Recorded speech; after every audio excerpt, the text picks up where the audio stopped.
guys, I am here to share a few tips and tricks that I've learned using dating apps, and I wanted to share some different strategies and techniques if you've been using dating apps and it hasn't really been working that well for you, and then introducing a Sunday only dating app, which is really amazing, and I'm going to get into that near the end of the video.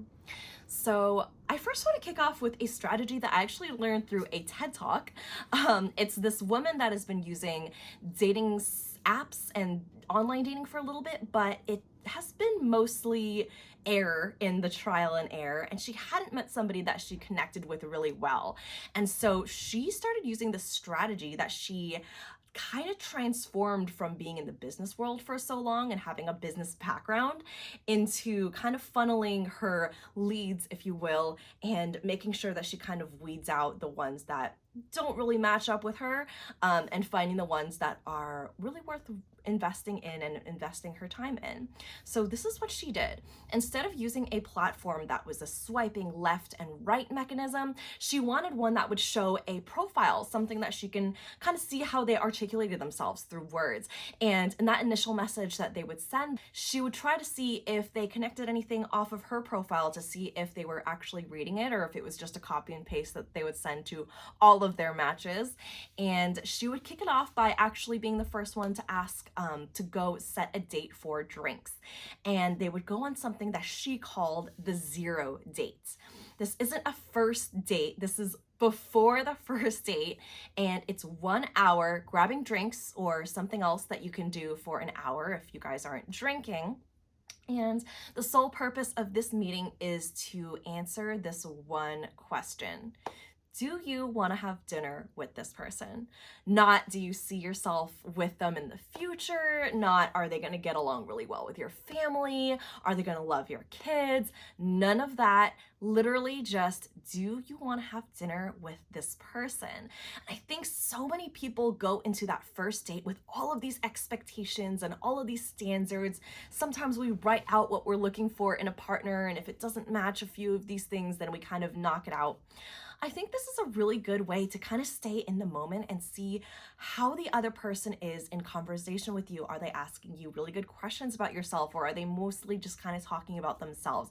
Are they keeping the conversation going? Do they seem intrigued? How do you feel when you're around this person? Do you feel comfortable, happy? Are you laughing a lot? Do you feel like you're understood? Do you feel like your feelings are being validated in these conversations in that one short hour of time? I think it can say a lot about a person. She even mentions that within the first 30 seconds, you can kind of tell if you mesh well with the person, if you guys are a good match and you want to continue the conversation or not. And I think that's very, very telling. So it's something that she used, and then she ended up finding her long-term boyfriend. They've been together for years, and they actually moved in together, and it's something that was very successful for her and something that I've been kind of trying to implement. If you know that you're dating with the intentions of settling down and getting married, I think that this can be a very helpful tool to use to kind of gauge whether or not you want to go into that first date with them, and just kind of gauging how you feel. I think it's also really important to set your intentions before you even go on a dating app. See if you want to date for a casual intention, or maybe you want something a little bit more serious and long term. And if you're not sure, maybe take some time to figure that out first. I think there's a lot of value in thinking about what you want and kind of manifesting in it, kind of putting it out there in the universe, and just being very specific and structured about that. And I think it also helps the other person with their expectations, because they know what you're looking for, they know what they're looking for. And if you're really not sure, there's a lot of value in being honest and just saying, hey, I really don't know. I'm going to take some time to figure that out for myself. And I think that can mean a lot to the other person as well. So speaking of dating apps that don't have a swiping left and right mechanism, I was recently introduced to a dating app that was only available on Sundays. Yes, that's one day a week that is available. A Sunday, the one day that people are normally resting and they're at home, they're relaxing, they have a little bit more time on their hands.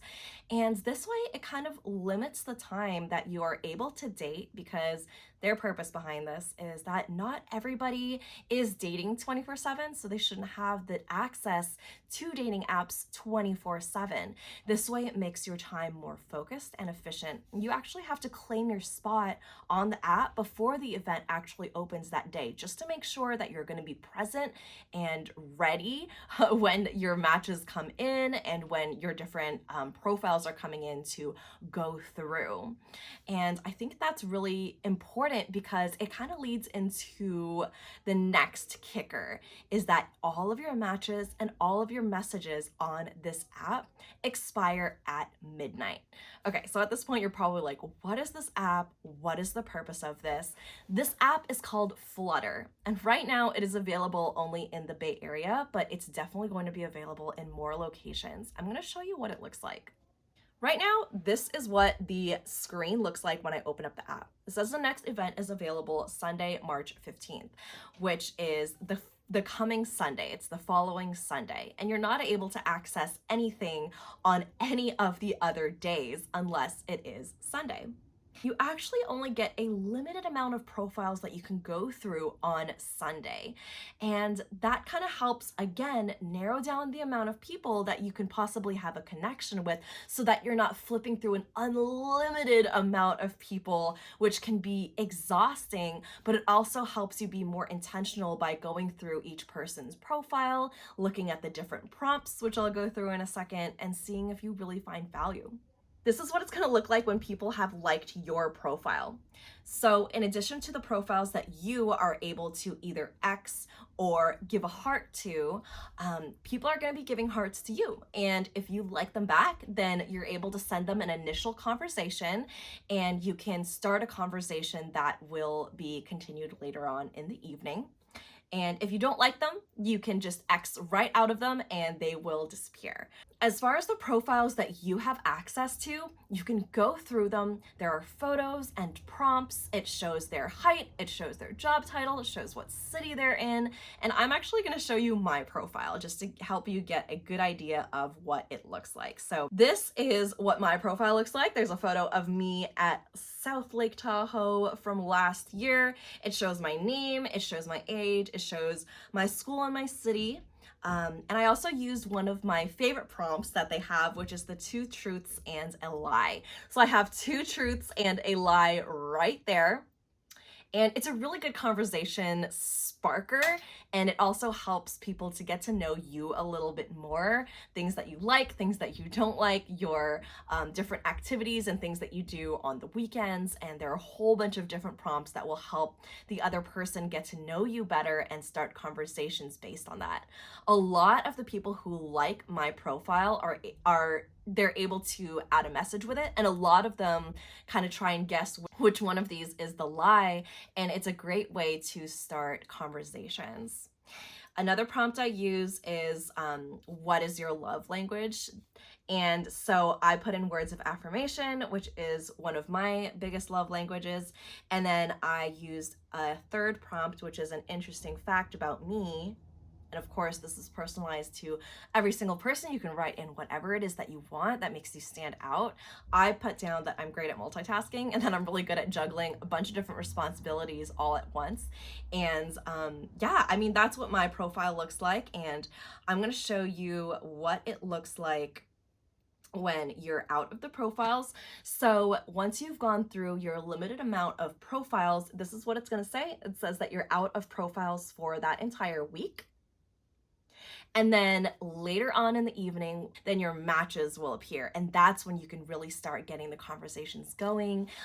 Whether you started the first conversation or they started it because they liked you or you liked them. You can ask important questions because you know by midnight, your matches and your messages are going to disappear. So it helps kind of move things off the platform into maybe texting, maybe setting up a date and a time to meet up that week. And their intention is that your date dating on Sunday so that you can start the week out with a new relationship.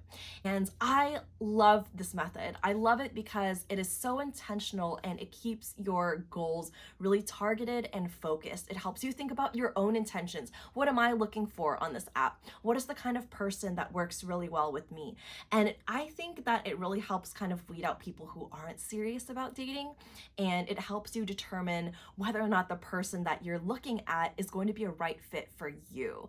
And so far, I've really enjoyed my experience on the app. I've had some amazing conversations. I plan to join the event on Sunday for Flutter, and I'm gonna leave a link for you to download Flutter if you're in the Bay Area and try it out for yourself. I think that it is an amazing and very innovative app that takes so many different aspects into consideration, and I think that it is worth a shot. Thank you so much for tuning in and listening to my video. I hope you enjoyed it. If you have dating stories and experiences you want to share, please leave that down below and connect with me if you download Flutter. I want to hear how your stories go, and I want to hear how the experience is for you. Thank you so much for tuning in, and I'll catch you in my next video. Bye.